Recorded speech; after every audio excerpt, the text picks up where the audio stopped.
ante la actual coyuntura de brote que tenemos a nivel nacional y que actualmente afecta el centro del país y el suroccidente del país, pues nos vemos en la necesidad de hacer alguna actualización con los expertos en el tema de ASIN Caribe y con el doctor Alex, que es un experto en el tema en el Tolima, quien nos ha ayudado y nos ha colaborado.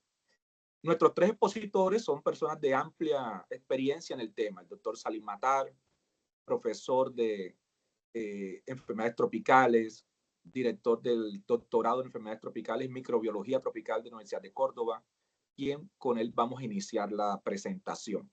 El tema a tratar por parte del doctor Salim es estudio de las episodias y su impacto en el control del brote de fiebre amarilla. Bienvenido, doctor. Por favor, escuchar atentamente una persona con más de 35 años de experiencia en el campo de las enfermedades tropicales. O sea, si alguien sabe del tema, es él y nuestros compañeros en el panel. Bienvenido, doctor. Bueno, muchas gracias y buenas tardes a todas las personas que están en este momento conectadas. Qué alegría estar por aquí y gracias por la invitación. Y bueno, creo que va a ser se va a presentar una buena discusión al final cuando terminen los otros dos expositores. Entonces, voy a, por favor, la siguiente diapositiva. Bueno, rápidamente las características biológicas y la ecología de este virus, la fiebre amarilla, sabemos que es una patología endémica y exótica en África y en Sudamérica, por supuesto. La incidencia en América del Sur, observen ustedes, es de 5 casos por 100.000 habitantes, mientras que en África Occidental es 10 veces mayor. Sin embargo, la mortalidad es mayor en América del Sur que en África Occidental. La letalidad en Latinoamérica está entre el 40 y el 60% y en África apenas en el 20%. Probablemente eso se le atribuye a la protección heteróloga cruzada por la inmunidad de la cantidad de flavivirus que existen en África y yo diría que aquí también. Ya más adelante miraremos por qué a nosotros nos afecta más muy rápidamente, aunque no es tema central de la conferencia de ninguno de los tres conferencistas, pero lo dejaremos ahí. La siguiente, por favor. Los vectores, para hablar de episodias, nosotros tenemos que mirarlo todo bajo el concepto de una salud, de One Health. Y aquí están involucrados, obviamente, los seres humanos, pero está involucrado también los vectores, en el caso de Aedes aegypti, que es urbano, y en el ciclo selvático en Latinoamérica, en Sudamérica, básicamente es Haemococcus y Sabetes. Los reservorios que ustedes observan a la derecha es Aluata seniculus.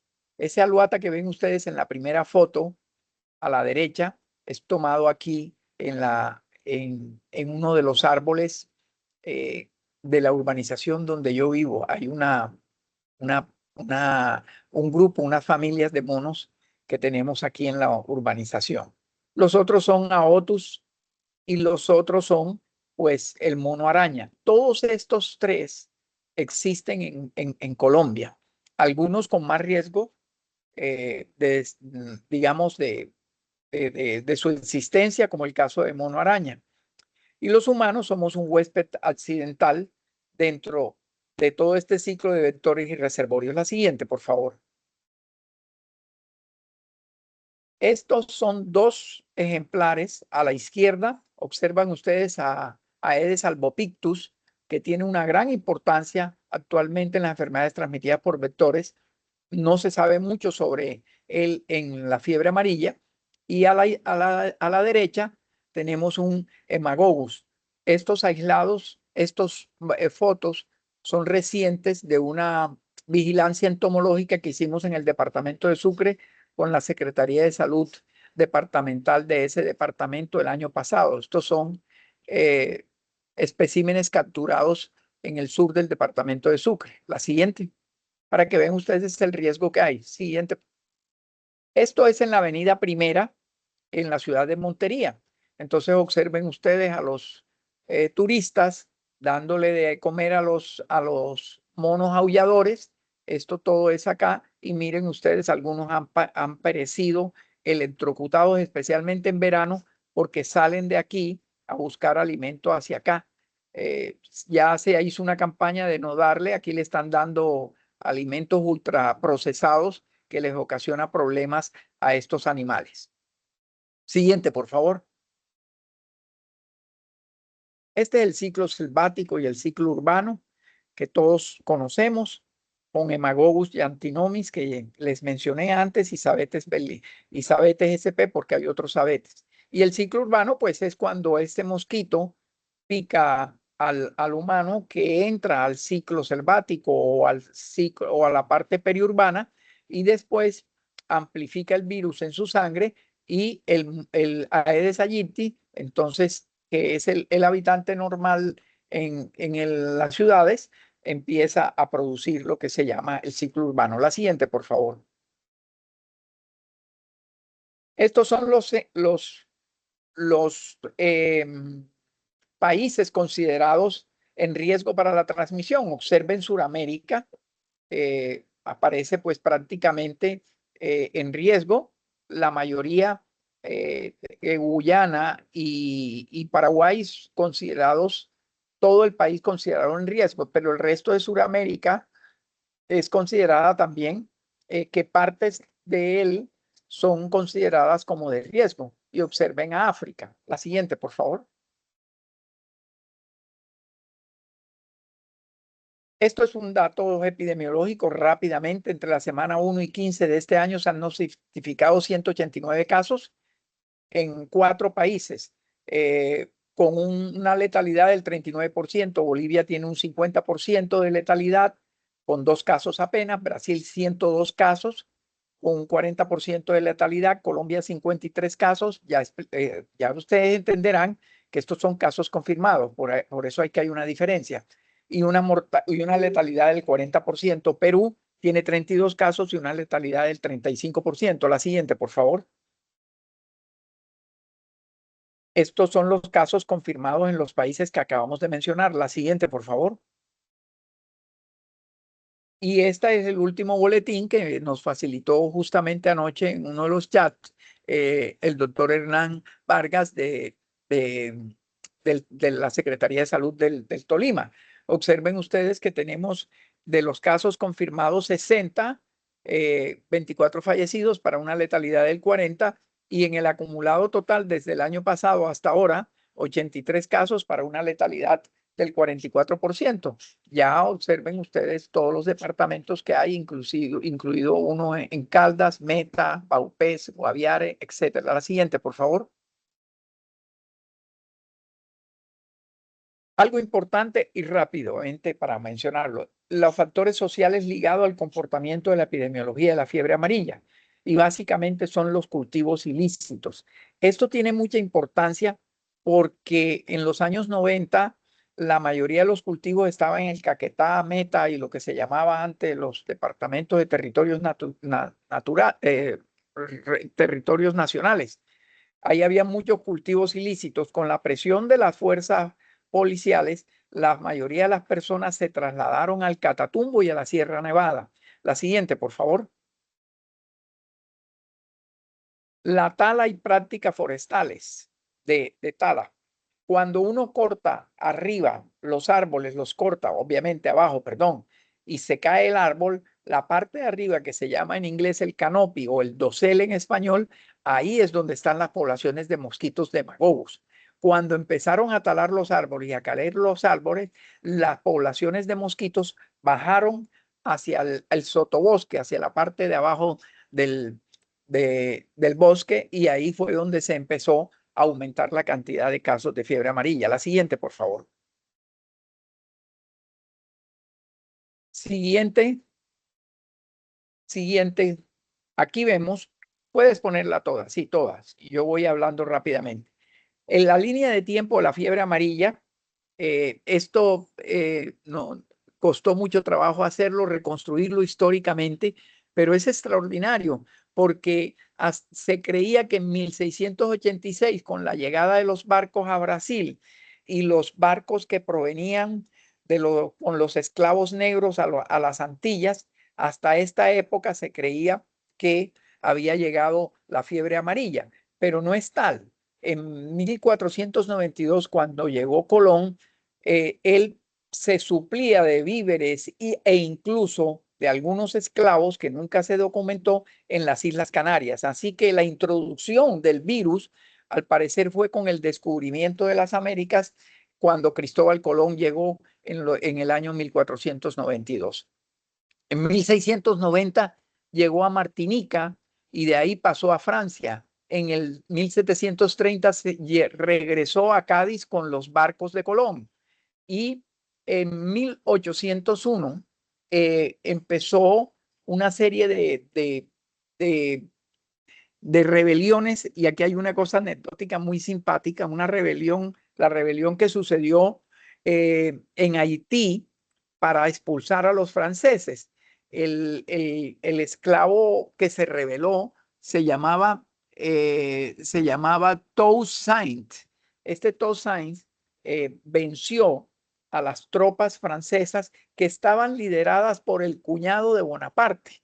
Entonces, la parte sociopolítica y geopolítica también tiene que ver mucho con la fiebre amarilla, tal como sucedió con el Canal de Panamá, como vamos a ver enseguida.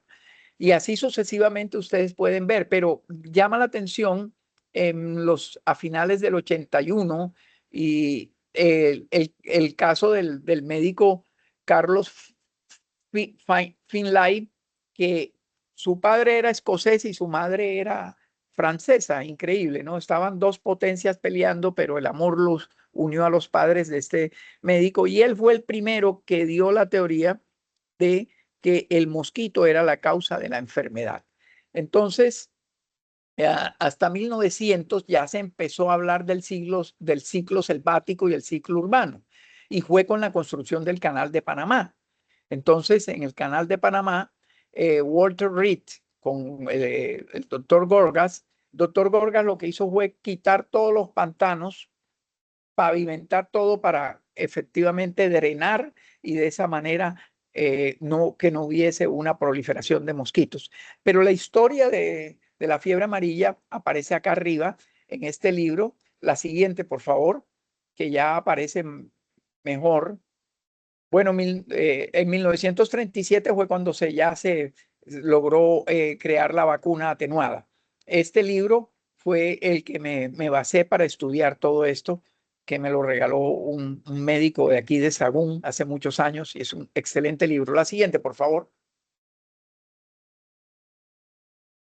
Bueno, este es cómo en esto del 2003 ya el doctor Boschel y la doctora Marta Velandia empezaron a hablar sobre la fiebre amarilla, de cómo sucedió. La siguiente, por favor. Siguiente. Sí, pongámosla toda. Hasta ahí, hasta ahí. Entonces, aquí aparecen en el siglo XVIII, entre 1729 y 1800, la primera epidemia documentada en Cartagena y Santa Marta. De ahí es muy posible que el virus haya pasado por vía fluvial a través del Magdalena y el Cauca. Observen ustedes que en 1830 y 1850 se documenta la primera epidemia, que fue justamente donde hoy tenemos ese foco, en Ambalema, Tolima, Honda, Guaduas y Girardot. Entre 1850 y 1880 se abrió un debate sobre la fiebre del Magdalena. Esa fiebre del Magdalena, que se llamó así, fue desconocida por el Instituto Rockefeller, pero los médicos colombianos defendieron esa teoría y efectivamente tenían razón. En ese momento habían brotes nuevamente en el Gran Tolima, Espinal, Neiva, Tocaima. Después, en el 88 y el 83 pasó a Cúcuta, Ocaña y el Carmen. En el siglo XX, Roberto Franco, que fue el médico que se enfrentó a los médicos americanos de Rockefeller, documentó muy bien una fiebre amarilla en Muso, Boyacá. De ahí, en 1923, pasó a Bucaramanga y al Socorro. La siguiente, por favor. Siguiente, siguiente. Hasta ahí. Entonces, la transición de la fiebre amarilla urbana a selvática apareció entre el 30 y el 50. Apareció en ese momento la vigilancia de erradicación de la malaria. Para los que somos más mayorcitos, encontramos el CEN, el Servicio de Erradicación de Malaria, y la Junta Central de Higiene, se llamaba en ese entonces así, fue la que empezó a hablar sobre la erradicación de la malaria y de la fiebre amarilla. Entre el 50 y el 80 permaneció la fiebre amarilla selvática. Entre el 81 y el 2000 se reconoce ya cuando se le da un papel, un rol al mono, no a los monos, como centinelas, y se incorpora a los protocolos de vigilancia. 2003-2009, observen ustedes, en el 2003 aparece en Sardinata, y de ahí de Sardinata se pasó a la sierra del Perijá, la serranía del Perijá, en límites con el Cesar. De ahí pasó a Becerril, a las aguas de Iberico y a Codazzi. En el 2004 siguió a la Sierra Nevada de Santa Marta y a Dibuya, La Guajira e incluso Riohacha. 2006, aquí había un bache que me costó mucho trabajo buscarlo. En 2006 se presentaron 15 casos, en el 7, 63, en el 2008, 32, en el 2009 se presentaron 5 casos, para un total entre el 2006 y 2009 de 115 casos. Entre el 2009 y el 2023, entonces aparece la reemergencia nuevamente en Meta, Guaviare, Tolima y Putumayo. Y aparece el concepto de One Health. La siguiente, por favor. Y aquí está el resumen ya de la fiebre. No, aquí en el amarillo aparece la declaratoria de emergencia actual que ya todos conocemos, entre 2024 y 2025. Ahí están los casos que no voy a volver a mencionar. Se confirmaron 13 epizotías en primates no humanos y se reforzaron. El Tolima ha sido un ejemplo para nosotros de cómo se ha organizado la parte de salud pública. Y realmente es de admirar lo que ha hecho Tolima. Anoche mirábamos en el chat de que no han habido más casos. Esperemos que, aunque estén en estudio, creemos que las medidas que se tomaron de salud pública han sido importantes. El doctor Hernán Vargas del Tolima preguntaba en alguna ocasión, hace unos días, antes de ayer, de cada cuánto aparecían los brotes. En el 2000, la doctora Velandia y el doctor Boschel decían que cada 6 años.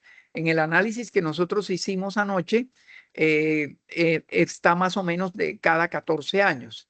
Este mapa, pues, observen ustedes los créditos abajo a la derecha, es de la geógrafa Jamie López, quien trabaja con nosotros en el Instituto de Investigaciones Biológicas del Trópico. Una alegría tener una geógrafa ahí para que nos ayude en esto. Siguiente, por favor. Bueno, aquí están los casos de una tesis doctoral de la medicina de la conservación de la Escuela de Medicina Veterinaria en Massachusetts, de una colombiana, creo que es colombiana por el apellido, Paula Castaño.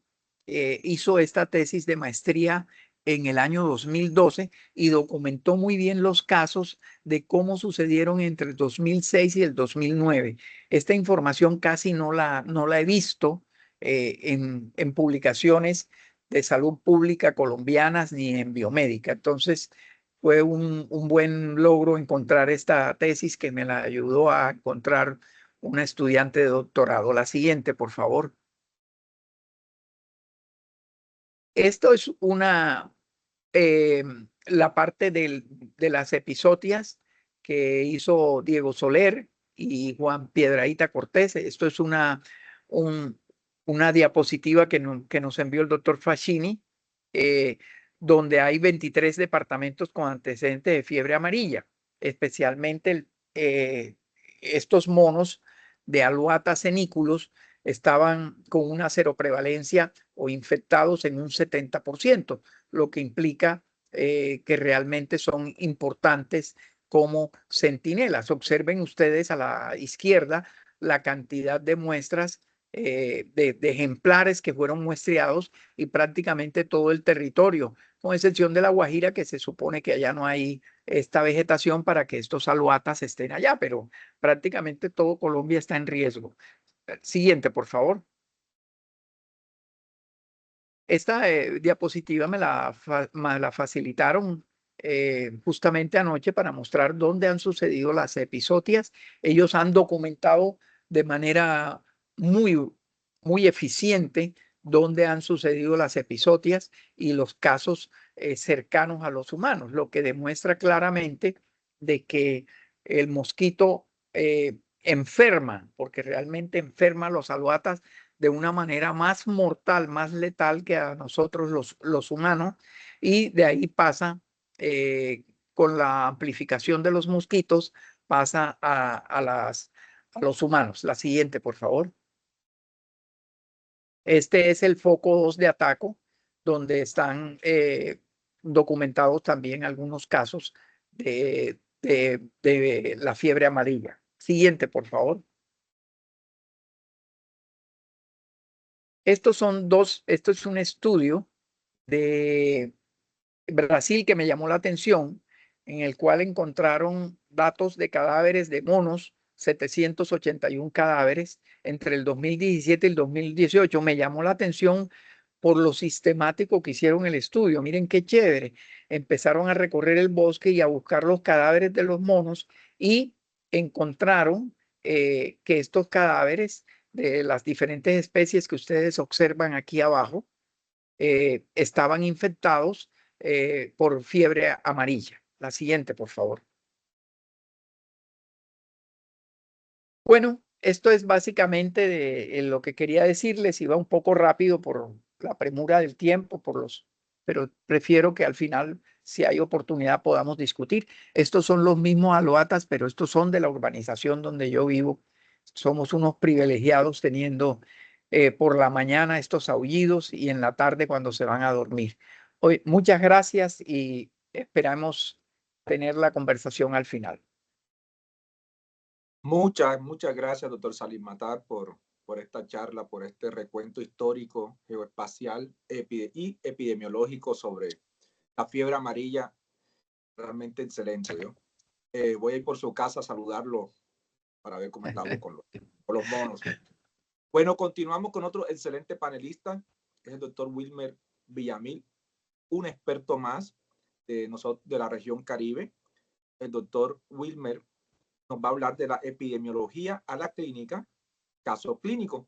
Él es el líder del Comité de Medicina Tropical y Zoonosis de la ASIN y es miembro activo de nuestra sociedad ASIN Caribe, la sociedad en la región Caribe. Bienvenido, doctor. Es un placer tenerlo por acá. Gracias por ser un referente también de tropicales y por ser un líder en este tipo de eventos que estamos realizando ante la situación de epidemiología que nos entristece hoy en Colombia. Bienvenido. Doctor Carlos Pérez, nuestro presidente de ASIN Caribe, y a toda la Junta de ASIN Caribe por la invitación. ¿Están viendo la diapositiva y me escuchan? Sí, doctor. Perfecto, sí, me escuchan, doctor. Se ve. Estamos pendientes del chat para interactuar. Sí, ¿ya me escuchan, doctor? ¿Me escuchan bien? Sí, le escuchamos perfecto. Correcto. Bueno, manifiesto no presentar conflicto de interés. En la bitácora vamos a hablar, pero relacionado a la epidemiología de fiebre amarilla, apalancado los casos clínicos, la patogénesis, el caso clínico y las conclusiones. El doctor Salim habló de este gran maestro, el profesor Carlos Finlay, y el profesor Salim a ese mosquito se le llamó Estegomia fasciata, y ocurrió algo muy interesante que no le dieron los créditos a él y pasó hasta que Walter Reeder comenzó y creyeron en la parte, porque es que aquí había una teoría que era bacteriana y no era por el vector. Es un poquitico de historia y con relación a las vacunas, hacer referencia a Matt Taylor, que fue ese virólogo de Sudáfrica galardonado con el premio de Fisiología de la Medicina en el año 51, un excelente investigador. Bueno, ya el profe habló de los casos que tenemos ahora en Colombia y quiero llegar a apalancar algo muy importante y con el profesor Rodríguez hicimos estos dos editoriales donde hay que apalancar algo. Aprendimos mucho del brote de Angola del 2016 y este es un brote que tuvo una característica importante que no se quedó ahí, sino afectó a más de otros países, Asia, otros continentes, Brasil, y entonces aprendimos que, ojo, esto viaja y con la globalización hay que estar muy pendiente.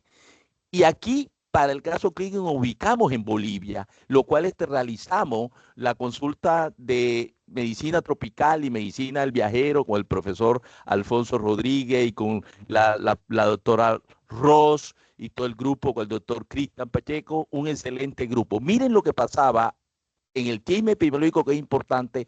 Santa Cruz, como lo dijo el doctor Salín, 2 casos confirmados, Santa Cruz de Bolivia. Y este es el otro punto en este editorial con el maestro y 2 grandes maestros importantes como el profesor Salim Matar en esa excelente conferencia de ahora y el profesor Rodríguez. Hacíamos énfasis en algo, nuestro país vecino con Venezuela, ¿qué estaba ocurriendo? Fíjense, el 2003 con unos 78 casos y una tasa de mortalidad del 41%. Al parecer un silencio epidemiológico aquí, pero en el 2021 los casos seguían. ¿A dónde quiero llegar? Tenemos que generar en la región Caribe un observatorio de medicina tropical para desde Paraguachón hasta el Darién, hacer una vigilancia tanto genómica, clínica, con carpa y examinar pacientes. Ese es uno de los grandes sueños que tenemos nosotros en esto. Bueno, hablemos algo de la patogénesis. El mosquito pica al humano. Cuando lo pica, él puede inocular, ojo, desde 1000 hasta 100.000 partículas virales que van a internalizarse en las células dendríticas, y estas células dendríticas afectan por vía hematógena al nódulo linfático. Al ocurrir esto, hay unas vías importantes que puede llegar a mediarse por las células TH1 con la liberación del factor de necrosis tumoral y el interferón gamma. No es más que van a generar una cascada inflamatoria.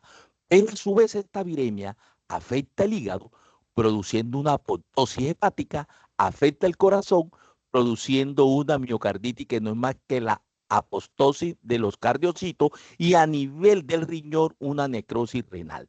Todo este contorno de estos mediadores inflamatorios producen la vasculopatía y es toda la esencia de la sintomatología que se va a producir en el paciente. Y lo resumimos en esto. ¿Cómo lo vamos a expresar desde el punto de vista clínico? Esa apoptosis del hepatocito, ¿qué va a hacer? El paciente va a presentar ictericia, insuficiencia hepática, hipoglicemia.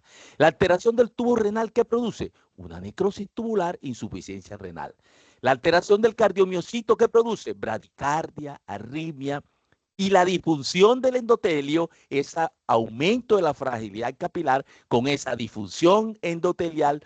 Todos estos factores suman a una hemorragia, un shock y a que se exacerbe toda esa tempestad de citoquina. Ese es el algoritmo que tenemos que tener en la patogénesis para entender la clínica. Y ojo, miren, en esta es la importante desde el punto de vista histopatológico, en esta tinción de hematocilina eosina, fíjense los corpúsculos cuerpos de Kunzelman.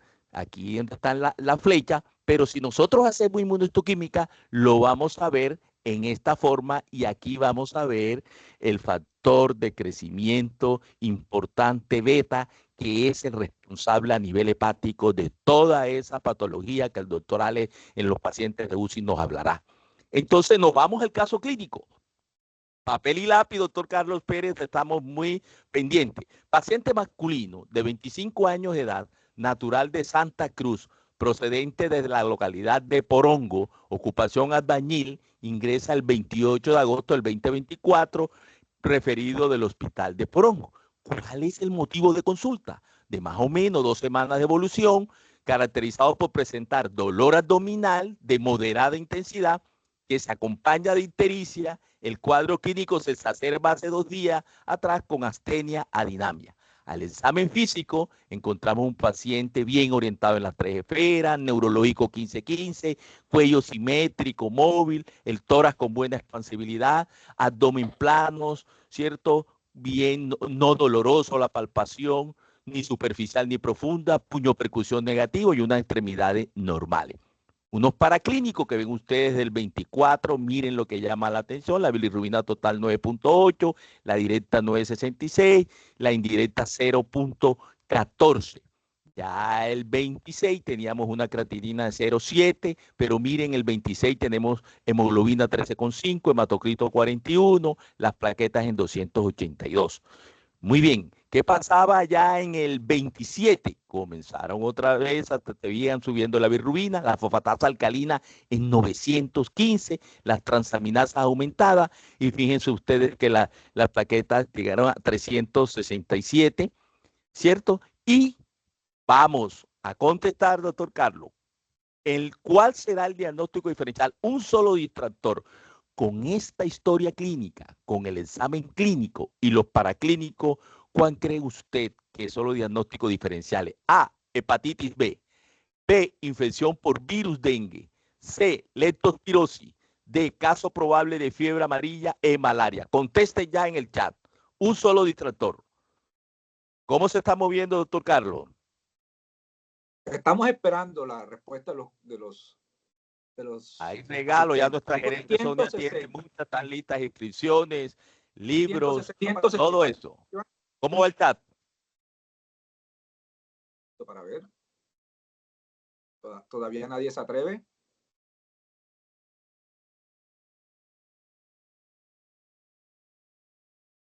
¿Nadie? Nadie se lanza, doctor Villamil. No, está lanzado, bueno, todo es un regalo que tenemos. Leptospira, hepatitis B, C, creo que va ganando leptospira. Leptospirosis. 2 de fiebre amarilla, distrito, 3 ya van, 4. Bueno, muy bien. Perfecto, los colegas. Miren ustedes, entonces, es un caso probable de fiebre amarilla. ¿Qué nos dice la guía? ¿Qué nos dice la literatura? ¿Cómo definimos? Paciente con cuadro febril agudo de inicio súbito, residente o procedente de un área con evidencia de transmisión viral en los últimos 5 días. Orongo, Santa Cruz, vieron sin antecedente vacunal de fiebre amarilla, es un caso probable. Y un paciente con caso confirmado vacunal es aquel que por RT-PCR para fiebre amarilla de cepa vacunal en persona con antecedente vacunal previo de 8 a 10 días. Entonces, fíjense usted, y nuestro paciente, ¿qué tiene? Entonces vamos a ver en la clínica, en esa fase inicial, que es donde tenemos nosotros que apalancar y estar muy bien atento, porque es esa fase de infección, el paciente puede tener esa fascie, ese eritema cutáneo, esa hiperemia conjuntival y algo que tenía nuestro paciente, el dolor en epigastrio a la palpación. Y algo importante que quiero hacer énfasis en el signo de Falle, esa disociación, pulso, temperatura. Ustedes saben que si hay 40 de temperatura, aumenta la frecuencia cardíaca por cada grado 10, o sea que debíamos tener 130, 140, pero si usted tiene exactamente 40 de temperatura y tiene 70 y 80 de pulso, ese es el signo de Falle. Entonces, en este periodo de infección, los paraclínicos, ¿cómo están? Fíjense que es hombre, la hemoconcentración es del 45%, hay leucopenia con neutropenia, aparición temprana y la elevación de las aminotransferasas de 48 a 72 horas. ¿Y qué nos dice esta guía nueva de la versión 2 de abril del 2025? Que cuando nos vemos evocados a enfrentarnos al paciente hay que clasificarlo en 3 fases. La fase de infección, la fase de remisión y la fase toxémica, en la cual se ha establecido, por ejemplo, que dura de 1 a 3 días, caracterizado por elevación de la temperatura corporal, congestión conjuntival, dolor lumbar, cefalea, escalofrío, malestar general, vómito y dolor abdominal. Y en la fase de remisión, que aparentemente ya disminuye la fiebre, el paciente está mejor, pero sin embargo comienza a haber alteración de la albúmina y aumento de la transaminasa de 4 a 5 días. Y en esa toxémica que no queremos llegar al paciente, y nos lo explicará el doctor Alex, pues un manejo muy difícil en UCI, en manifestaciones hemorrágicas, signos de insuficiencia hepática aguda, con ictericia, encefalopatía hepática, oliguria, anuria. Eso nos lo dicen nuestros lineamientos de atención clínica 2025. Pero como clínico tenemos que tener en cuenta dos cosas también, hilando fino, la fiebre va a presentar esas dos curvas. Vamos a ver que el día cuarto comienza, entre comillas, a desaparecer, pero el día quinto puede aumentar. La cefalomialgia también comienza a presentar dos curvas. La viremia, que lo vemos que son clave hasta el día 5, pero van a ver ustedes que puede persistir hasta el día 10. La ictericia, que comienza a aparecer más o menos en el día 5. Los sangrados también en 5, 6. Es clave tener este cuadro importante para hacer el diagnóstico. Bueno, acuérdense de nuestro paciente, no lo seguimos. De acuerdo a la sintomatología de nuestro paciente que nos estamos ubicados, ¿qué otro paraclínico ordenaría usted? A, punción lumbar. B, resonancia magnética de cerebro. C, ecografía abdominal. D, ninguno de los anteriores. E, todos los anteriores. Conteste ya. Vamos a mover ese tab porque vienen los premios. Hay muchos premios. A ver, ¿cómo se está moviendo, doctor Carlos, el tab? Bueno, doctor, comenzaron con C, va ganando C, ecografía abdominal. Perfecto. Muy bien. Claro, ¿por qué? Porque nuestro paciente lo que tiene es un dolor abdominal de moderada intensidad que se acompaña de ictericia. Vamos a ver, le mandamos la ecografía, en lo cual ve la característica de la ecografía con imagen de que se llama de cielo estrellado, que muestra el parénquima hepático con una imagen que hay una hepatopatía, hay algo que estaba. Y esa ecografía abdominal, fíjense que el hígado, a pesar es de tamaño y morfología y textura normal. Fíjense que al examen del abdomen no había hepatomegalia, esto es importante, ¿cierto? El resto de la ecografía es normal, pero indicaba que había algo, había una hepatopatía. Bueno, ahora con esta, ya le mandamos la ecografía. De acuerdo a la sintomatología, al resultado de la ecografía, ¿qué otro paraclínico ordenaría usted? A, IgG, IgM para virus de la hepatitis A. IgG, IgM para virus de la hepatitis B. C, antígeno de superficie para el virus de la hepatitis B. D, IgM, IgG del virus de la hepatitis C. E, todas las anteriores son correctas. Contesten ya. Vamos a mover ese chat rápidamente. Bien dinámico. Bueno, va ganando la E. La E, perfecto. Todas las anteriores son correctas, doctor Carlos. Entonces, fíjense usted, se le mandaron todo este perfil. Mire la sorpresa. Detección de anticuerpos para hepatitis A por lo inmunoenzimático, ¿cierto? Positivo, y también la IgG también positivo, tanto la M como la G positivo. Bueno, entonces nos vamos a la guía. ¿Qué nos dice la guía Abril 2025 versión 2? Miren que dentro de los diagnósticos diferenciales clave está la hepatitis. Y entonces tenemos hepatitis A, B, C, D y E, pero la que tenemos enfrente de nuestro paciente es la A. Vamos a sopesar hepatitis A con fiebre amarilla. Agente causal, el virus de la hepatitis A, el virus A, ¿cierto? El de la, ya bien explicado también por el doctor Salien, de la fiebre amarilla, ese virus RNA, que es importante, simple, de cadena simple, que se multiplica en el citoplasma, ¿cierto? Muy bien. La transmisión de la A es orofecal. La B, por picadura de mosquito infectado. Las aguas y alimentos contaminados también juegan un papel importante en la A. Y ojo con el periodo de incubación. Para la A es de 2 a 6 semanas, ¿cierto? Y para la fiebre amarilla de 3 a 6 días. ¿Qué pasa? Que la A, digamos, la A solo es aguda, autolimitada. Acá en la fiebre amarilla es inicial leve, con fiebre, seguida de fase tóxica y grave en algunos casos. Y los síntomas principales de la hepatitis A es fiebre, fatiga, náusea, y el de la fiebre amarilla es una fiebre alta con dolor de cabeza y dolor muscular. Vemos en los casos de la ictericia y dolor abdominal, es que aquí estaba el reto, era uno de los síntomas que tenía nuestro paciente. Acá hay ictericia con hemorragia y el paciente va a una insuficiencia hepática.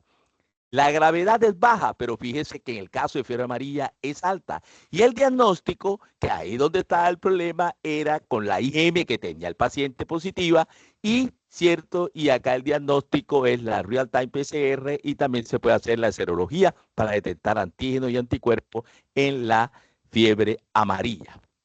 Entonces, vamos a la literatura. Bueno, vamos a hacer un working en el working group, vamos a ver, profe Alfonso, a ver Ross, a ver Cristian, ¿qué opinan ustedes? Entonces, este paper de detención de hepatitis, del virus de la hepatitis en pacientes que se sospecha fiebre hemorrágica, pero apalancado a fiebre hemorrágica, fiebre amarilla, que se analizaron 350 muestras de sangre, el 66.6 eran hombres, 39.4 mujeres entre 1 y 70 años.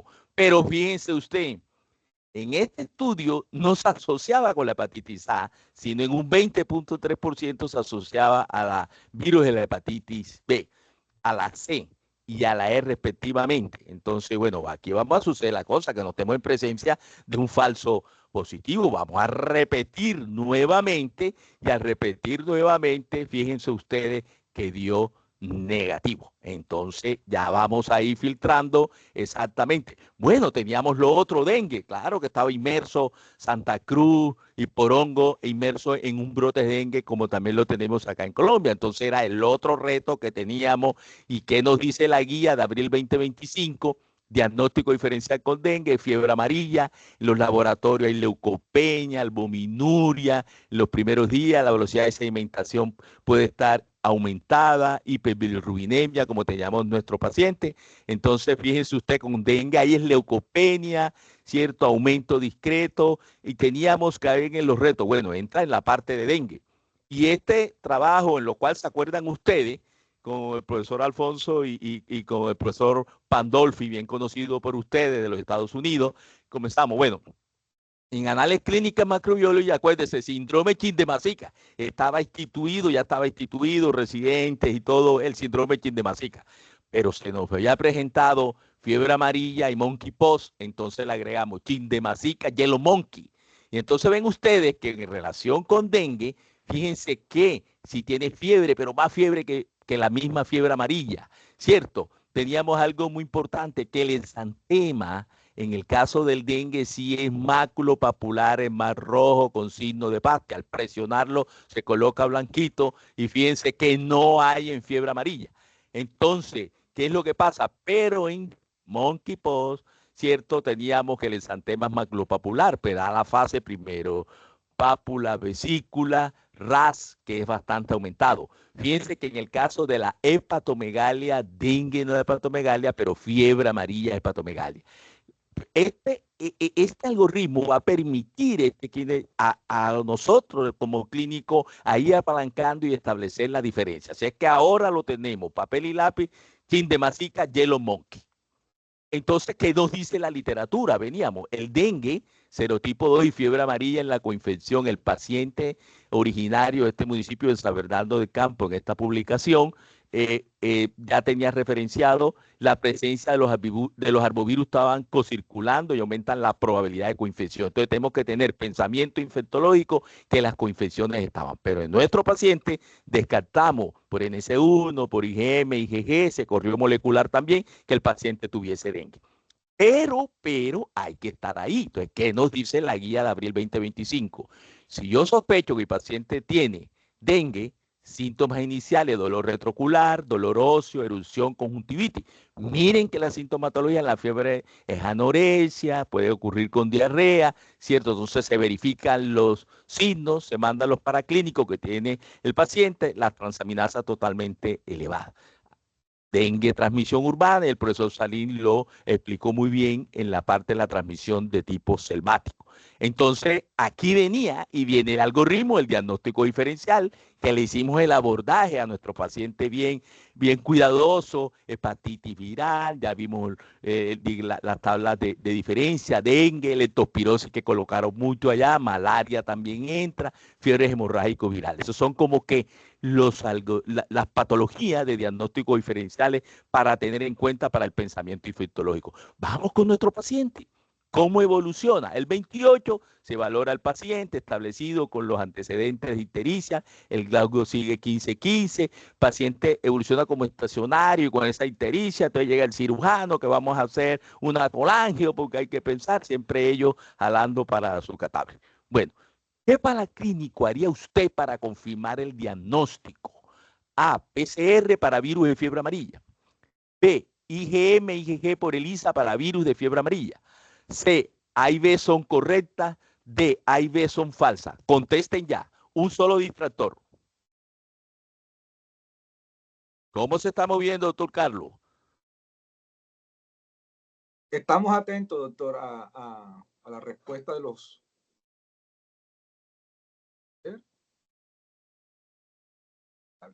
A, C, sobre todo la A y la C. A y B son correctas. Hay una B. Entonces vamos a ver. Le hicimos la real time PCR al paciente y miren, positivo, lo cual fue confirmado de fiebre amarilla. El paciente. ¿Qué nos dice la guía nuestra del Instituto Nacional y del Ministerio? Todo caso probable con al menos uno de los siguientes criterios por laboratorio y una RT-PCR positiva en los primeros 10 días de inicio de los síntomas del cuadro febril en fase virémica es un caso confirmado de fiebre amarilla. O sea que ya lo teníamos. Este que es muy buena, este artículo que temprano mi gran amigo el doctor Carlos Álvarez me lo envió en la conferencia que yo le escuché, es clave este artículo porque fíjense cómo va a indicar, es lo que se llama la línea de tiempo. En la línea de tiempo en la fiebre amarilla, cuando la clave que en los primeros 6 días tenemos esa fase virémica bien buena donde el real time PCR es bueno, pero fíjense usted que hoy no son 4, sino hasta el 10º día podemos encontrar la viremia y fíjense que nos dio la real time PCR positiva para fiebre amarilla. Recomiendo muy bien este artículo diagnóstico por laboratorio de enfermedades amarillas. Entonces, de fiebre amarilla. Entonces, fíjense usted que ante un caso sospechoso, vamos a ver el paciente presenta síntomas, menos de 10 días se hace la real time PCR, hasta 10 días, si es positivo, se confirma el diagnóstico. Si puedo hacer también la IgM por ELISA, si es positivo, yo hago la IgM diferencial del diagnóstico. Si es positivo, es una infección reciente por flavivirus. Ya en los casos graves que están en UCI, que está manejando el doctor Alex con el doctor Luis Felipe y todo en la parte del equipo, es muy importante la inmunohistoquímica, que es clave, ¿cierto? Si es positivo, confirmo el caso de fiebre amarilla. Entonces, para llegar y cerrando brecha, yo mando mi arsenal de laboratorio. Cuadro hemático de 4ª generación, leucopenia, trombocitopenia, hemoconcentración. Las pruebas de análisis de coagulación con reducción del fibrinógeno, ¿cierto? Vamos a ver en la química sanguínea la elevación de la creatinina sérica. En el ureanálisis podemos observar niveles de proteínas elevados. A nivel de las funciones hepáticas podemos ver las transaminasas exactamente elevadas. Entonces, fíjense usted que los paraclínicos son claves para el seguimiento. Vamos a ver cómo evoluciona nuestro paciente. Paciente refiere dificultad para conciliar el sueño, irregular estado general, el Glasgow 15. Fíjense que los 2100 leucocitos, pero no tiene anemia y las transaminasas continúan elevadas. No se puede ir todavía para la casa. Entonces, de acuerdo al estado clínico del paciente, ¿cuál es su estado de gravedad? ¿Es del grupo A, del grupo B o del grupo C? Contesten ya. A, grupo A, B, grupo B, C, grupo C, D, todas las anteriores son correctas y ninguna de las anteriores son correctas. ¿Cuál es la respuesta? Vamos a mover ese chat. B, A, C, doctor, están escribiendo bastante diferentes respuestas. O sea, B, grupo sí, señor, B, C, sobre todo. Está ganando B. Sí, señor, B. Perfecto. Bueno, vamos a ver qué nos dice la literatura. Nosotros en este protocolo publicado en Medicine, fíjense ustedes que B tiene síntomas generales, sí tiene, disfunción hepática sí tiene, pero no está así sangrando, o sea, lo tenemos en la clasificación B. Entonces, ¿qué nos dice nuestra versión 2 del protocolo de análisis clínico? Mire la B, presencia de signo de alarma. Aquí lo que hay algo muy importante y ya con el doctor Luis Felipe que también y el doctor Alex que va a hablar que ya los pacientes del grupo B, ya digamos así, es un manejo de complejidad alta y que indudablemente deben llegar a UCI. No. Y el A que se mandaba para la casa en observación debe ser hospitalizado. Mire que esta es la actualización de abril 2025. La respuesta es en el paciente es la B. Porque de aquí pasa, como le dije, a la parte del periodo de intoxicación, desaparece la viremia, aparecen ya los anticuerpos específicos neutralizantes contra el virus de la fiebre amarilla, pero ocurre ya que hay una insuficiencia de órgano múltiple, lo vamos a ver, la disfunción hepática, dolor abdominal, ictericia, elevación de la aminotransferasa, vamos a ver el compromiso de la síntesis de factores de coagulación, ¿cierto? El paciente puede presentar la encefalopatía con agitación, delirio, estupor, coma, convulsiones, y entonces vamos a sellar a nuestro paciente. ¿Cuál es el diagnóstico final? Caso confirmado de hepatitis B, caso confirmado de dengue, caso confirmado de fiebre amarilla del grupo B. Todas las anteriores son correctas, ninguna de las anteriores son correctas. Conteste ya. Vamos a mover el chat. ¿Cuál es el diagnóstico final? Están Con ganando toda la muchos. evidencia de la literatura. ¿Cómo se mueve, doctor Carlos? Doctor presidente. La mayoría de los resultados son C, la respuesta de los compañeros.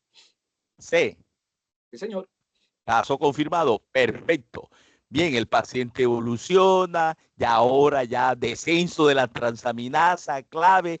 Fíjese bien sus manejos. Entonces, bien acá el manejo es clave. El manejo de los pacientes del grupo B con paciente intramural, o sea, a nivel hospitalario, soluciones isotónicas restrictivas, 1 mililitro por kilogramo hora, ajustada a las condiciones clínicas. Entonces el paciente es enzimático. Usted sabe qué significa enzimático. Encima del paciente, vigilando eliminación urinaria, control de presión arterial, llenado capilar. Eso es importante. Entonces nuestro paciente es del grupo B. Ahora, fíjese que le dimos de alta, pero ¿cuáles son los criterios que nos dice la guía de abril 2025 de los criterios de alta?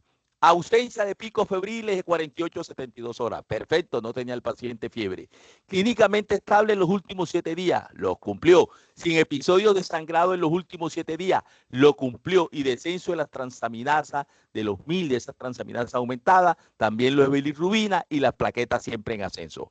¿Reunió o no reunió los criterios de alta hospitalaria? Perfecto, se fue. Bueno, pero aquí, doctor Salo, mire, maestro, que no solamente quedamos los dos, los de los dos casos, quedamos, digamos, haciendo la vigilancia, haciendo el working group, haciendo los clubes de revista, haciendo la ronda, todo esto gracias a la tecnología que nos dio el COVID. Y fíjense que nos aceptaron, lo va a presentar la doctora Rosemary Gros, jefe del Departamento de Infecciosa del San Juan de Dios de Santa Cruz, Bolivia, con ese grupo, el doctor Cristian Pacheco, el profesor Alfonso Rodríguez, Boris Chan, que es de la Secretaría de Santa Cruz, Bolivia, inclusive la Secretaría Nacional de Bolivia. Fíjense que presentamos una serie de 5 casos. Ya no eran los dos, ya comenzamos a ver la serie de casos. Se va a presentar en presentación oral. Los 2 pacientes clave no estaban vacunados, ¿se acuerdan las definiciones? Fíjense que venían de porongo, tenían una característica que fueron confirmados por PCR y teníamos el 20% fue la tasa de mortalidad. Esto es hallazgo indudablemente clínico. Fuerza que tenemos que fortalecer la vacunación en los pacientes. Bueno, ya para terminar rápido aquí, amo otro casito, pero en otra dinámica la vamos a hacer. Masculino, de 45 años, motivo de consulta, está con vómito. Refiere el paciente, masculino de 45 años, residente en área urbana nuestra, de Mitú, urbanización Urania, consulta por cuadro clínico de aproximadamente 14 días de evolución, caracterizado por múltiples episodios eméticos, postprandiales, sin tolerar la vía oral a sólidos, con tolerancia parcial a los líquidos, está asociado a deposiciones líquidas, sin moco, sin sangre, manifiesta los picos febriles, escalofrío, ojo, dolor abdominal y actualmente dolor en hipocondrio izquierdo. Antecedentes clave de importancia, malaria por vivas hace 1 año. Este del doctor Holman, jefe de ETB, de MITU, exactamente, que es miembro también del CETAN, el cual el profesor Alfonso también es miembro del CETAN, y comenzamos exactamente a hacer el análisis de este paciente. Muy importante. Miren clave el examen físico, estaba normocéfalo, 110/70, Natán de 83, sin adenopatía, sin soplo, pero miren los pulmones bien, pero miren el abdomen distendido, dolor a la palpación generalizado, con predominio hipocondrio izquierdo, ¿cierto? Se palpa, no palpa ni masa ni megalia y extremidades eutróficas. Pero miren el paciente. Se evidencia una ictericia marcada en esclera, lengua, palmas y plantas, ¿cierto? Es importante doctor. que la prueba rápida de malaria fue negativa, ¿cierto? Y las plaquetas en 82.000. Bueno, el TAC se va a mover en la dinámica. Vamos a la primera pregunta y van colocando. ¿Cuál creen ustedes que con esta historia clínica, qué impresión diagnóstica tiene el paciente? Empezamos por la primera, doctor Carlos. Que vayan colocando. ¿Qué impresión diagnóstica tiene el paciente? Estamos atentos, estamos esperando. Es clave, te cambia la dinámica porque ese hay que colocarlo exactamente es... Dicen fiebre amarilla, malaria también escriben. Perfecto. El paciente, otro chismecito, va bien en los que han colocado. El paciente comenzó a deteriorarse, ponerse mal, ya muy inestable desde el punto de vista respiratorio. La sugerencia fue coger una avioneta y llevarlo a una buena UCI. Se trasladó a Bogotá porque estaba muy mal. Entonces, ¿en qué fase considera usted, los que pensaron y colocaron fiebre amarilla, doctores, que está el paciente? ¿En cuál grado? A, B o C, con esta evolución del paciente. Escriben fase C. Correcto. Y ahora, ¿qué prueba? Los que colocaron fiebre amarilla y malaria, acuérdense lo que hicimos con dengue. ¿Qué prueba haría usted? Los colegas que colocaron fiebre amarilla y dengue, ¿qué prueba realizaría? Coloca en el chat. A ver, ¿qué prueba realizaría?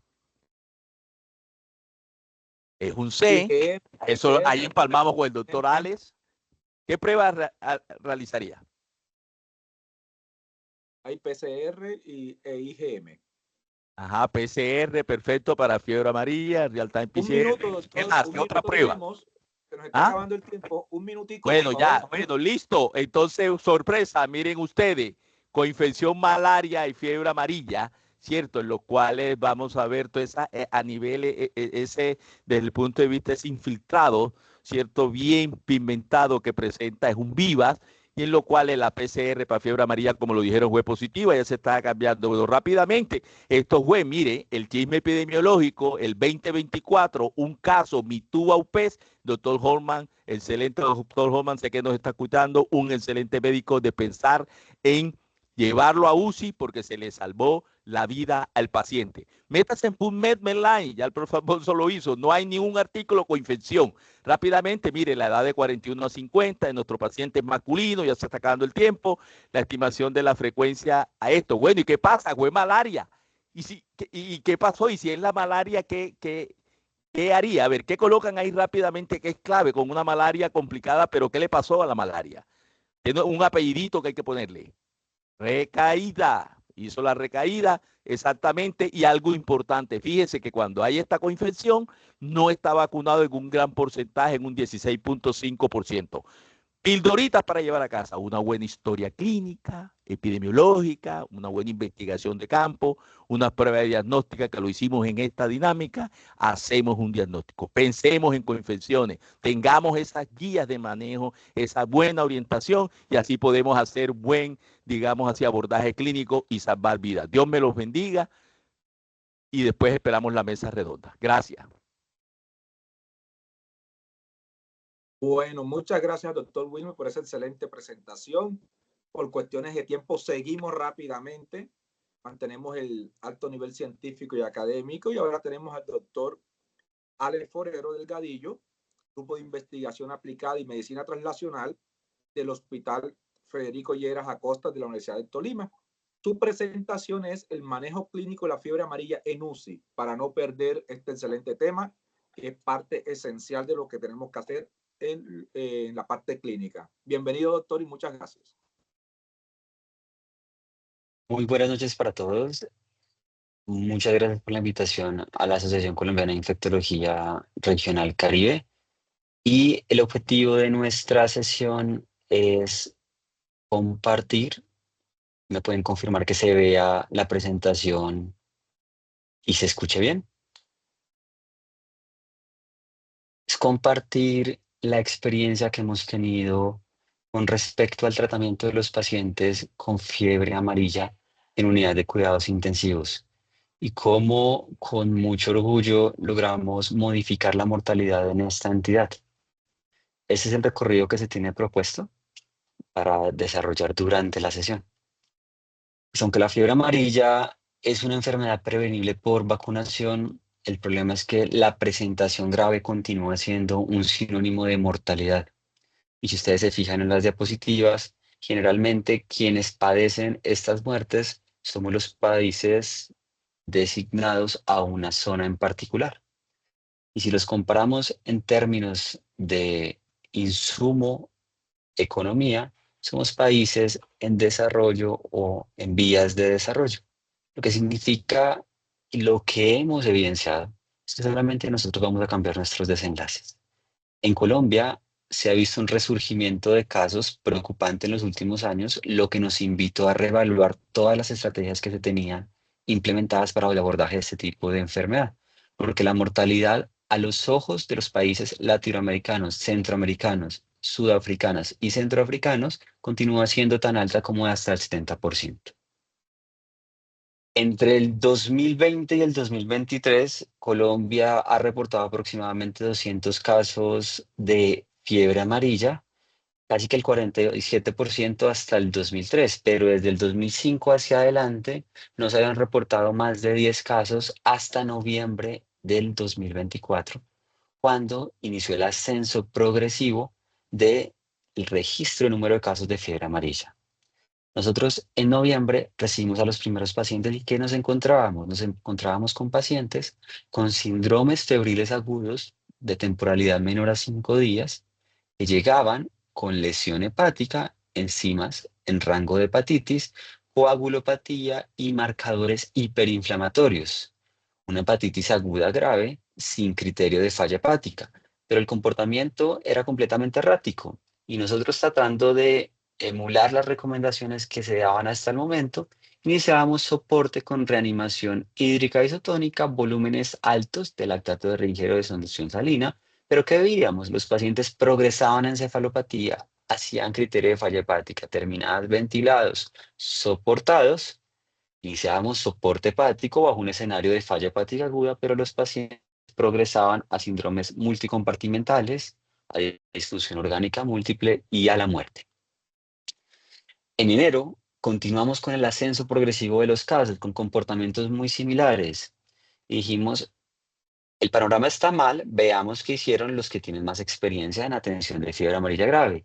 Nos remitimos al grupo de la doctora Jo y colaboradores del estado de Minas Gerais, de esa particular el Hospital Departamental de Sao Paulo. Comenzamos a hacer un análisis de las características demográficas y clínicas de los pacientes. Pacientes jóvenes con eventos agudos de enfermedad no vacunados completamente similar a los nuestros. Medias de 43 años, más del 70% no vacunados y con mortalidades superiores al 40%.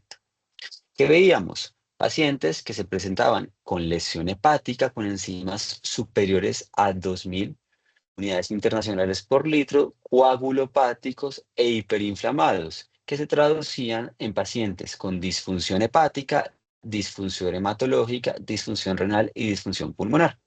Pero no solo eso, pacientes que se morían, uno de cada dos pacientes fallecía, con requerimientos de infraestructura bastante altos, transfusiones en más del 70% de los pacientes, ventilación mecánica y terapias de soporte extracorpóreo en más del 40% de los pacientes. Entonces, hasta ese momento nuestro abordaje terapéutico iba dirigido a una reanimación volumétrica profusa, un escenario similar al dengue, entonces debíamos poner líquidos endovenosos, terapias de purificación para tóxicos hepáticos, diálisis hepática en diferentes modalidades, derivábamos a trasplantes versus conductas de expectancia. Pero nuestra mortalidad llegó a ser tan alta como hasta el 70%. Entonces en ese punto hicimos la pausa y comenzamos a indagar cuál era el contexto fisiopatológico inmunológico de la enfermedad, que veíamos ferritinas severamente aumentadas, LDH altas, triglicéridos altos, asociados a coagulopatía. Nos dijimos síndromes hemofagocíticos, tormentas de citoquinas probables, pero si es una tormenta de citoquinas porque solamente estamos viendo el compromiso hepático y no vemos los otros órganos tan comprometidos como el hígado. Y por otro lado, si estoy teniendo una disfunción orgánica, ¿cómo debería abordar las complicaciones de este tipo de disfunción? Explorando el estado hiperinflamatorio, llegábamos a COVID, donde se registró de una muy buena manera cuál era la vía inmunológica que lo caracterizaba, y nos encontrábamos con citoquinas típicas de un estado inflamatorio. Elevación de interleuquina 1, de interleuquina 6, de factor de necrosis tumoral, de interferones, y era muy concordante con lo que veíamos en nuestros pacientes. Scores de síndrome hemofagocítico positivo por ferritinas, LDH, triglicéridos altos, asociados a coagulopatía, mala perfusión clínica, pero lo que esperábamos ver, siendo coherentes con este perfil fisiopatológico, era inestabilidad hemodinámica. Y oh sorpresa, que todos nuestros pacientes críticos con fiebre amarilla grave se presentaban bradicárdicos, pero hipertensos. Entonces, la pregunta que surgía era, pero si no hay hipotensión, ¿el endotelio está intacto? ¿Las uniones entre células endoteliales están indemnes? Y continúo la pregunta, porque aún así veíamos que más del 55% de nuestros pacientes hacían lesión hepática, el 50% lesión renal y hasta un 41% lesión alveolar, es decir, lesión pulmonar. Y esto, de acuerdo a lo descrito en la literatura, estaba enmarcado en un mecanismo de lesión celular diréctica mediada por inmunidad adaptativa e innata, por linfocitos TCD8, natural killer y por supuesto por interferón. Entonces, se nos cambia el panorama. Si tenemos un endotelio que estructuralmente está indemne porque no estamos viendo estos perfiles de vasoplegia que se ven en otros flavivirus como el dengue, ¿cuál debería ser el enfoque terapéutico? Si ya sabemos que la predominancia es a través de aumento de interferión gamma, ¿cuál debería ser ese enfoque terapéutico? Y así fue como, a través de unión de sociedades, en conjunto con centros expertos en hígado y en cuidado intensivo, logramos dirigir el mecanismo fisiopatológico a través de un filtro que nos orientara a estrategias de purificación sanguínea, restricción hídrica, monitoreo neurológico y ventilatorio como surrogados del manejo de las complicaciones hepáticas, al igual que el soporte metabólico, y de esa manera evitábamos la sobreintervención con la reanimación, las estrategias de politransfusión que generalmente se pueden llegar a ver en fallas hepáticas y los antibióticos de manera profiláctica en condiciones críticas. ¿Y qué se produjo? Se produjo un protocolo de atención del paciente en condición crítica que pudo ser adaptado por el Lineamiento Nacional para el Manejo de la Fiebre Amarilla en Colombia y que actualmente se encuentra bajo revisión por pares como el Consenso Colombiano de la Atención del Paciente Crítico. En términos generales, nosotros dimos una serie de recomendaciones basados en el manejo de soporte de cada uno de los sistemas. ¿Pero en qué se reducía estas recomendaciones? En dos vías en particular. La primera de ellas era dirigida hacia terapias de sostén hemodinámico y al manejo de todas las complicaciones derivadas de la lesión hepática o de la falla hepática aguda. Y por otro lado, generábamos un control inmunológico sobre la infección activa. ¿Por qué? La primera estrategia dirigida hacia medidas de sostén del paciente crítico estaban orientadas hacia hacer menos es mejor. Infortunadamente, como la fiebre amarilla, como el virus de la fiebre amarilla pertenece a los flavivirus, llegábamos al abordaje del paciente con una mentalidad de soporte cristaloide alto, 3 a 5 cc kilogramo de peso de isotónicos por cada hora, previo bolos de 10 hasta 30 cc kilogramo hora, y lo que veíamos era que nuestros pacientes fallecían más rápido. Entonces, tratando de ser concordantes con ese mecanismo fisiopatológico que se dilucidó y que se está proponiendo, a nuestros pacientes se les indicaban estrategias de reanimación restrictivas individualizadas por monitorización. Indudablemente la mejor estrategia de individualización es la ecografía a la cabecera porque permite no hacer invasión en mi paciente de manera tan agresiva y puede ser reproducible por diferentes médicos que la realicen. Entonces, como estrategia de reanimación restrictiva, les decíamos, utilicen soluciones hipertónicas al 3%, con mucha precaución sobre la acidosis y hipercloremia, usen albúmina como medida de restricción asociada, repongan calcio porque con alta incidencia se presentaban con hipocalcemia y usen de manera temprana vasoactivos. ¿Por qué? Porque el abordaje ecográfico de estos pacientes nos demostraban que el corazón y la vasculatura se encontraban indemnes. Lo que ustedes están viendo en las diapositivas son valoraciones en vivo de nuestros pacientes, donde se ven las dos imágenes a la izquierda un corazón funcionalmente adecuado, sin respuesta a líquidos, y en la imagen de la derecha se ve una cava inferior completamente pletórica sin colapsabilidad. Pero eso, yendo más allá, ¿qué no significaba? Esos pacientes no tienen fuga capilar, por lo tanto, yo no los debería tratar como un dengue y no debería llevarlos a estrategias de reanimación volumétrica tan altas. Y por el contrario, debería irme hacia un camino de restricción isotónica orientada por esto, por individualización y monitorización. Pero la pregunta es, ¿por qué? Lo que ustedes están viendo en la diapositiva es una ecografía pulmonar que nos muestra un perfil inflamatorio pulmonar en un paciente sin estrategia de reanimación, como fuera el caso de un paciente con dengue. Y si yo a este paciente que ya está inflamado inicio una estrategia de reanimación con líquidos isotónicos a dosis altas, voy a tener una disminución en la capacidad de entrega de oxígeno por hemodilución, pero también por edema intersticial, que se traduce en hipoperfusión, variables clínicas de mala perfusión y por lo tanto más líquidos, más hipoperfusión y termina en un desenlace fatal. Los brasileños lo documentaron perfectamente, se dieron cuenta que esos pacientes a quienes les daban balances hídricos altos se morían más rápido, exactamente balances hídricos de 7.5 litros versus balances hídricos de 2.3 litros en pacientes que sobreviven. Fíjense que casi es más de 3 veces lo que se le aportaba a esos pacientes que alcanzaron a sobrevivir. Y es por eso que la recomendación del manejo hemodinámico está completamente orientada a estrategias cristal, hipertónicas, albúmina y vasopresor temprano. Porque en todos los escenarios clínicos donde vemos aumento del volumen intersticial por sobrecarga hídrica, los desenlaces son fatales. Nuestros pacientes fallecen más rápido si los sobrereanimamos.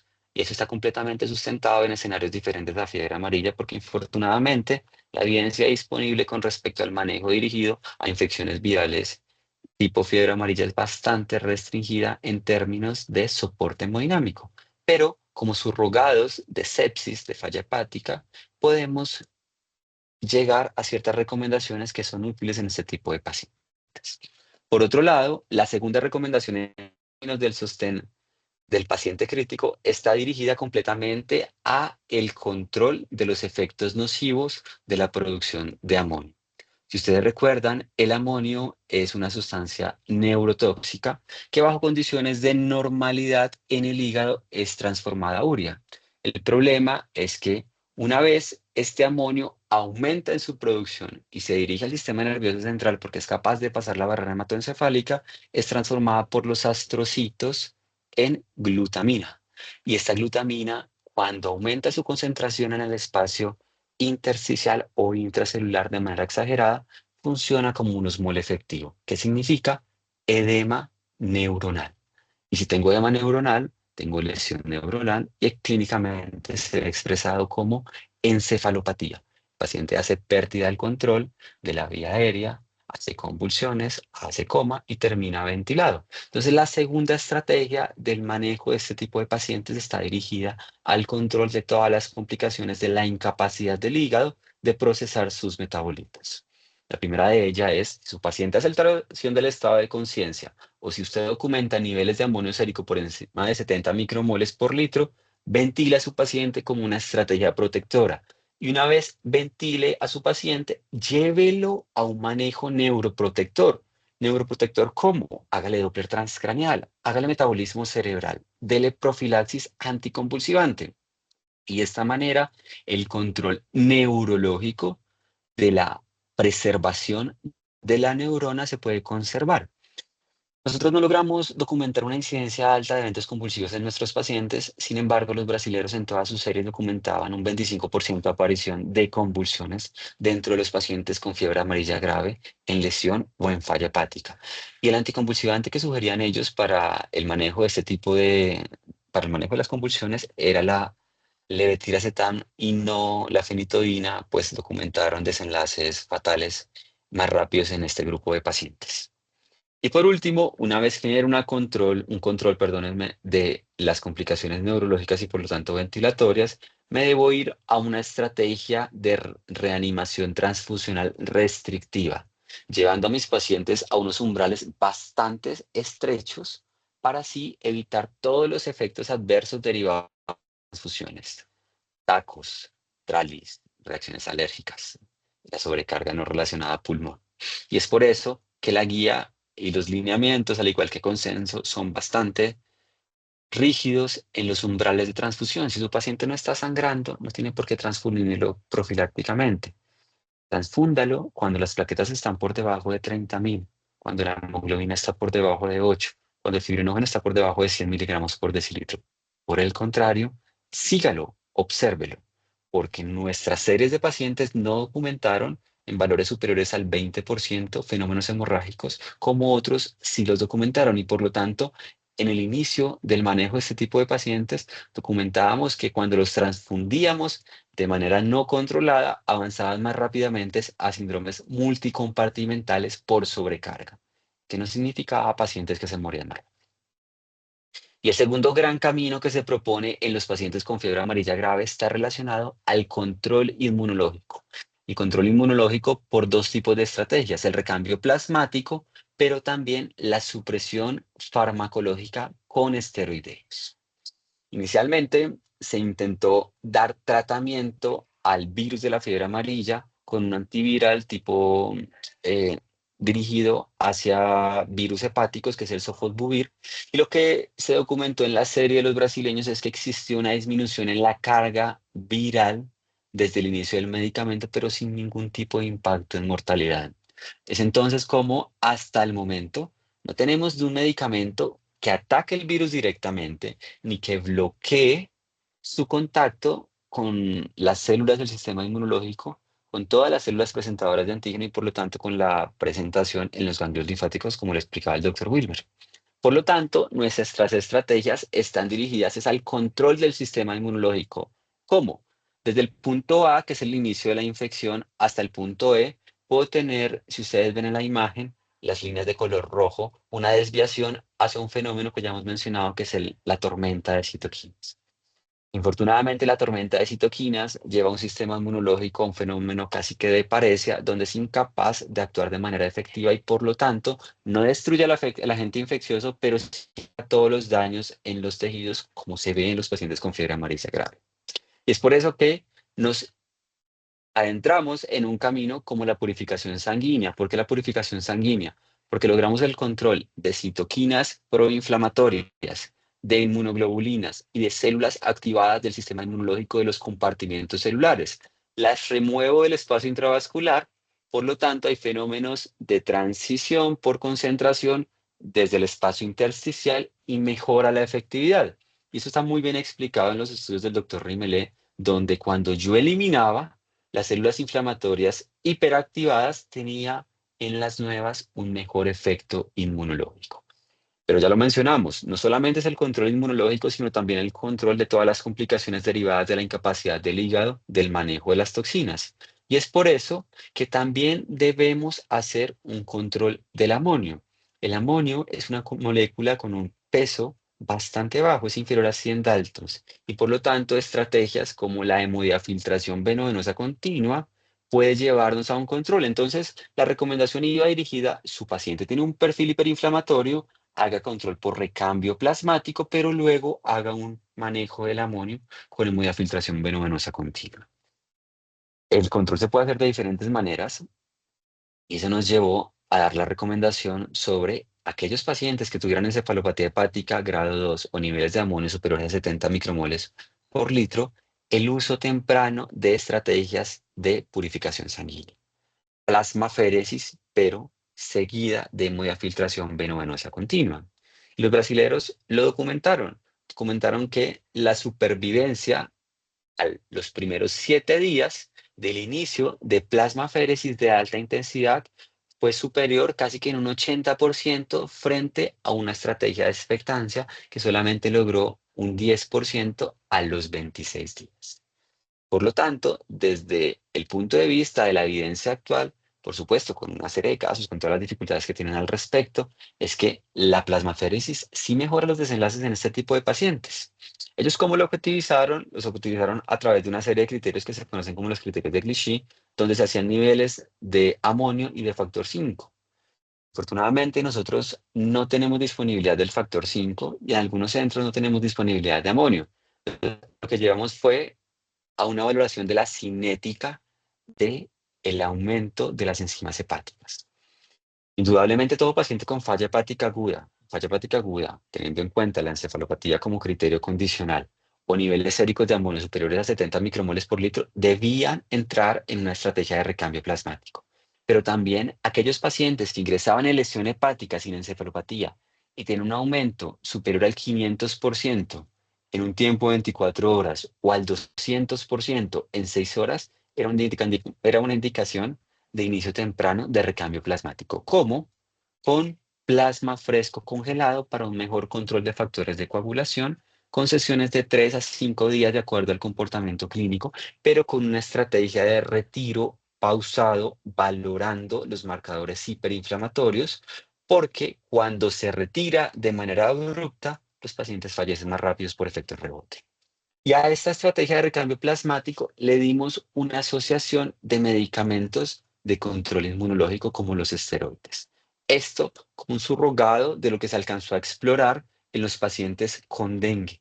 Se documentaba que el uso de esteroides podría tener un potencial beneficio. Infortunadamente no logró cambiar desenlaces hasta el momento, pero lo que estamos viendo es que el uso de estos esteroides a dosis altas, dosis de pulso, principalmente metilprednisoldona, orientados por scores de síndrome hemofagocítico, nos está mejorando los desenlaces en estos pacientes.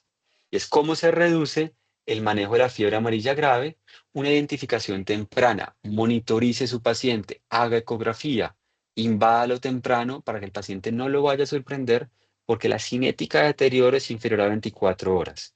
Una vez monitoriza a su paciente y define que su paciente está en estado hiperinflamatorio, llévelo a un control inmunológico, asocie terapias de sostén y una vez logre ese objetivo terapéutico de supervivencia, inicia el retiro progresivo lento.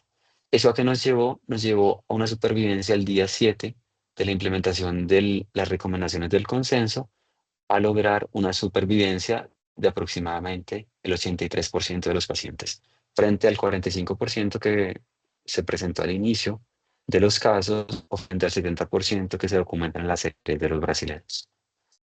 Muchas gracias por su atención. Ahí están nuestros contactos del grupo líder de cuidado intensivo. Muchas gracias, doctor Alex. Excelente presentación. Muy interesante, sobre todo por el manejo en UCI, que realmente es muy complejo. Y bueno, es otra parte importante de todo esto del brote, en fin.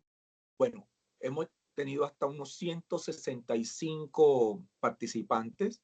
Vamos a hacer solamente un par de preguntas por cuestiones de tiempo. Algunos nos están comentando que las presentaciones después nos las facilitan en un PDF para pasársela a algunas personas que quieran para guardar, en fin, esa parte.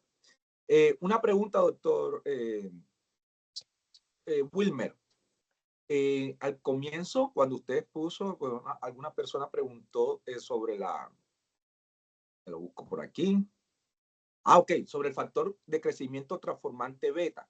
Hizo otras acotaciones, pero estuvo de acuerdo, pero él comentaba que al ser una interleuquina antiinflamatoria y todo esto, que cómo entraba ahí el factor de crecimiento transformante beta. Entonces, queríamos que usted nos ampliara. Esa fue una de las preguntas iniciales.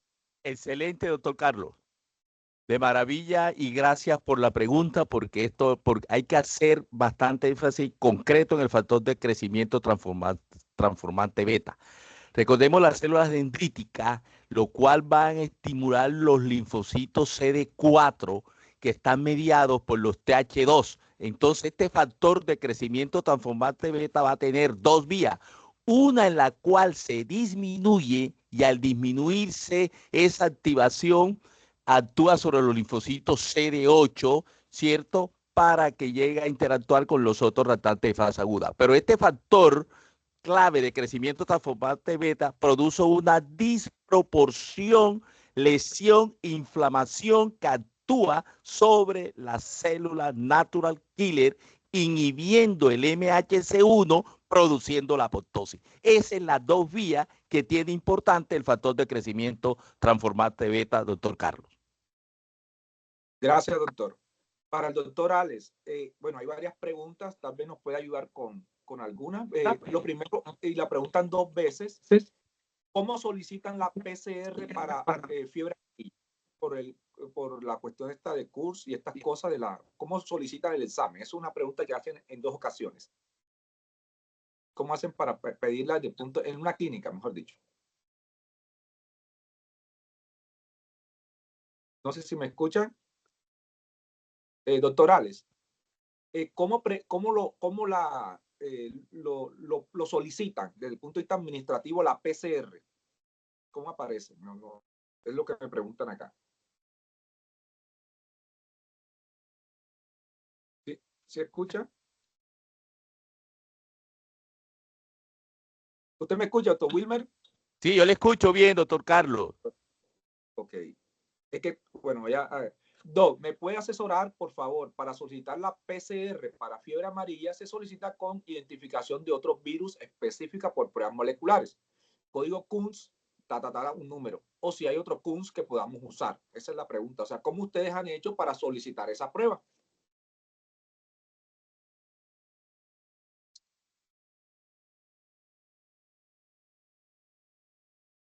Doctor Wilmer, ¿sí? ¿Escuchan? Sí, le escuchamos. Perfecto, doctor. Qué pena, es que no alcanza a escuchar la pregunta, qué pena con ustedes.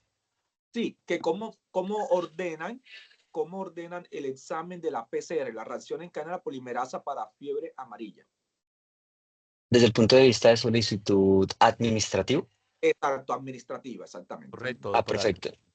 Perfecto. Entonces, se genera la solicitud a través de, pues, el sistema administrativo de la reacción en cadena de la polimerasa para fiebre amarilla en tiempo real, pero se debe hacer contacto directo con el grupo de epidemiología hospitalario porque es una prueba que solamente la está procesando en estos momentos el Instituto Nacional de Salud.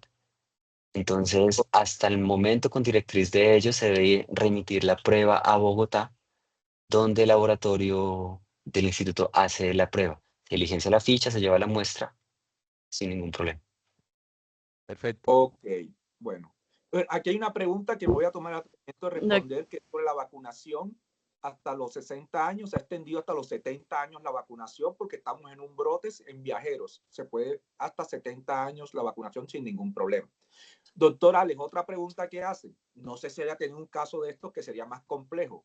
Coinfección dengue más fiebre amarilla. Yo por lo menos no lo he visto. No sé si usted ha tenido la experiencia y cómo lo ha manejado. No, señora, hasta el momento no hemos tenido con infección dengue, fiebre amarilla. Sí documentamos pruebas rápidas para dengue positivas, pero en relación al falso positivo del NS1, pero con infección documentada que hayamos tenido, no. Hasta el momento no. Listo. Bueno, la Doctor verdad. Pérez, Sí, dígame, Sonia. le tengo una propuesta para, pues como el doctor Villamil dijo que teníamos premios, a ver si entregamos 2 inscripciones. No sé si quieren hacer dos preguntas. La persona puede levantar la mano y yo le puedo activar el micrófono. Gracias, mi gente. Bueno, Bueno, doctor voy a Wilmer Dos Carlos, inscripciones para al ponerle la Congreso. misma. Usted habló de la vacuna en mayores de 60 años. ¿Cómo? ¿Había alguna pregunta de no, vacunación en mayores de 60 años? Vamos a lo siguiente, para que la gente se ubique. Las inscripciones son para el Congreso Colombiano de Enfermedades Infecciosas, que se llevará a cabo en Bucaramanga en el mes de septiembre. Primero ubiquémonos. Congreso Colombiano de Enfermedades Infecciosas de nuestra sociedad en septiembre del presente. 2 preguntas. Doctor Villamil hace una, el doctor Alex hace la otra y Sonia escoge el ganador. Adelante, doctor Villamil. por la pregunta ya. O sea, bueno, el referente, bueno, vamos a hacer la pregunta ya para el concurso de la inscripción. Sí, señor. Bueno, a ver quién dice. Usted pregunta. Pregunta quién contesta. Doctor Villamil, un segundo. Vamos a que levanten la mano y deben hablar. Yo les activo el micrófono. ¿Listo? El primero que levante la mano. No escribir por el WhatsApp, por el bueno, ahí va. chat, sino por levantando la mano. Y va en lo mismo la pregunta. Bueno, está usted y le llega a su consulta un paciente de 64 años y le dice, yo me voy para la zona candente del Tolima. Doctor, ¿usted me puedo colocar la vacuna? ¿Y qué hago para colocarme la vacuna? ¿Cuál es la dinámica que usted hace? Conteste ya. Ya el doctor Vladimir Duque está alzando la mano. Doctor, ya puede activar su micrófono.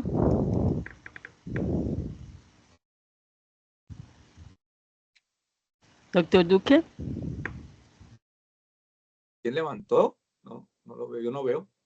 Vladimir Duque. Adelante, doctor Vladimir Duque. Doctor Vladimir, hable, active el micrófono, lo tiene eso, correcto. La vacunación está indicada, si va, pero tendría que vacunarse al menos unos 12 días antes de ir a esa zona geográfica.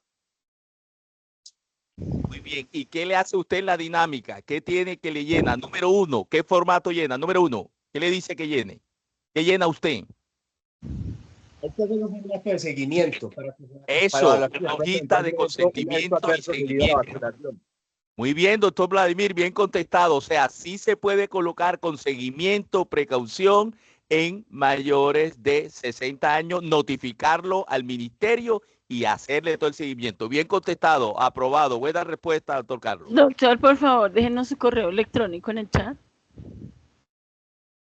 Y doctor Alex, usted hace la segunda pregunta. Para un premio, para una inscripción a nuestro congreso en el mes de septiembre, del 24 al 27 de septiembre del presente año. Los esperamos a todos por allá. Perfecto. ¿A qué paciente con caso probable de fiebre amarilla o confirmado usted comentaría una unidad de cuidados intensivos? ¿Cuál es el criterio? Muy bueno. María Camila Peñuela. Ya puede abrir el micrófono. Hola, buenas noches. Buenas noches. Buenas Serían noches. los pacientes clasificados clínicamente como categoría B que se pueden comentar a la UCI. ¿Bajo qué criterio se definiría grupo B?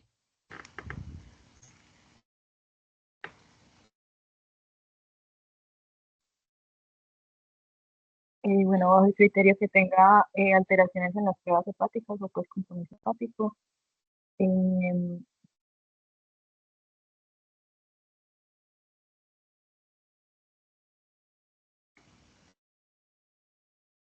No escuchamos. Si puede repetir.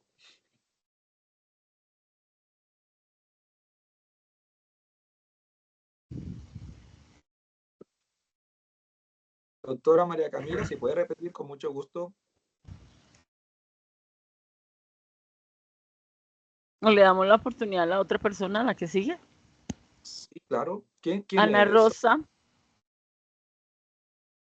La doctora Ana Rosa o la señorita Ana Rosa. Hola, buenas, ¿me escuchan? Perfectamente. Bueno, de acuerdo a la clasificación de manejo clínico, los del grupo B, aquellos pacientes que tengan presencia de signos de alarma, ya se deben comentar en la UCI.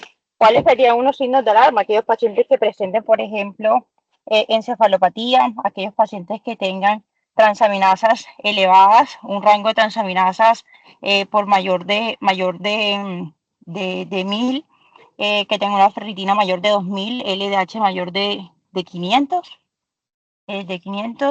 y sí, pues que tengan el tema de encefalopatía. Doctor Perfecto, Alex. un criterio es encefalopatía, indudablemente, está perfecto. Listo, entonces Ana Rosa. Doctora, por favor, déjenos su correo electrónico. Doctor, y hagamos un tercera que le haga la pregunta al doctor Salim Matar, por favor. Doctor Salim Matar, por favor. Gracias. Suave. No voy a. Un paciente con 12 días de evolución, cuadro febril, la prueba de diagnóstico que se haría con sospecha de fiebre amarilla, ¿cuál sería?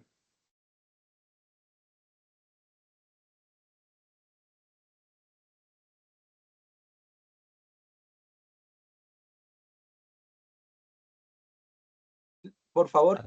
El doctor Dubán. ¿Quién habla? ¿Qué habla? Ya tiene el micrófono. Listo. Gracias. Se hace una PCR para determinar la infección específicamente por fiebre amarilla. Pero tiene 12 días de evolución y la ventana de la viremia cae al 5º día. Pongámosle al 6º. Es algo similar a dengue. Similar al dengue, se hace una IgM. Una IgM. ¿Y cómo determina si esa IgM no es infección pasada de 2 meses, que la IgM se mantiene hasta 4 o 5 meses después de la infección? Habría que tomarle también una IgG para determinar la cronicidad de la infección o una infección vieja. Claro, pero esa IgG puede durar hasta 8 años. ¿Por qué no le preguntamos al doctor Forero? ¿Qué haría usted, doctor Forero? Con una temporalidad de 12 días, no tomaríamos una RT-PCR. Aunque se ha documentado viremia hasta la 6ª semana, no es lo usual. Y uno comienza a ver falsos negativos en los pacientes con comportamientos clínicos completamente concordantes con fiebre amarilla. Ok, pero bueno, doctor Dubán fue valiente en, en responder. Yo creo que se gana la inscripción. Correcto. Perfecto, doctor Quintero. Muchas gracias. La valentía vale.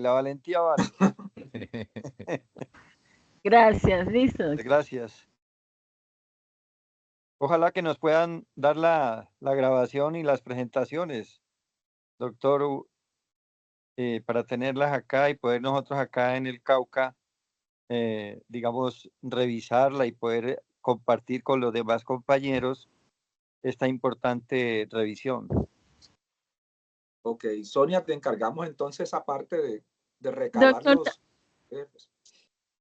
Sí, señor. Doctor, también comentarles que esta charla queda grabada y en nuestro canal de YouTube para que la repitan y la compartan con otras personas. Perfecto.